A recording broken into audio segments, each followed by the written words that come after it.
আমার মতো কে কে আপনারা এরকম টুকরো বক্রমগুলি জোড়া দিয়ে গলার ডিজাইন করেন? দেখুন আমি এই টুকরো বক্রমগুলি জোড়া দিয়ে বড় একটি গলার ডিজাইন করব।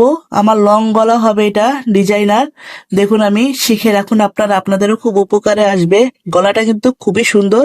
আমার গলার ডিজাইনটা কিন্তু পাইপিনও বসবে, আর এইসব ডিজাইনে কিন্তু পাইপিন হয়, কট হয়।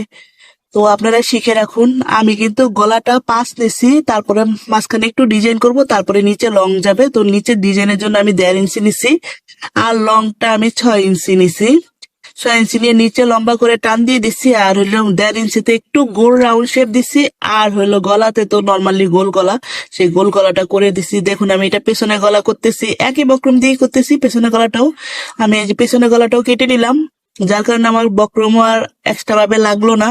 আমি এই বক্রমেই সেরে নিলাম পেছনে গলাটা। দেখুন জোড়া দেওয়া তো কোনো কিন্তু জোড়া তালি কিছুই বোঝা যায় না, আর ফিনিশিংটাও কত সুন্দর আসছে। এবং আমি এই গলাটাও শেপ করে কেটে নিচ্ছি। দেখবেন আপনারা জোড়াটা কিন্তু বোঝাই যাবে না যখন আপনারা কাপড়ে লাগাবেন। এভাবে করে আপনারাও কিন্তু ফেলে দেওয়া বক্রম গুলি দিয়ে আপনারা জোড়া জোড়া দিয়ে দিয়ে একটা নেক ডিজাইন বানান। দেখুন নেক ডিজাইনটা কতটা সুন্দর হয়েছে।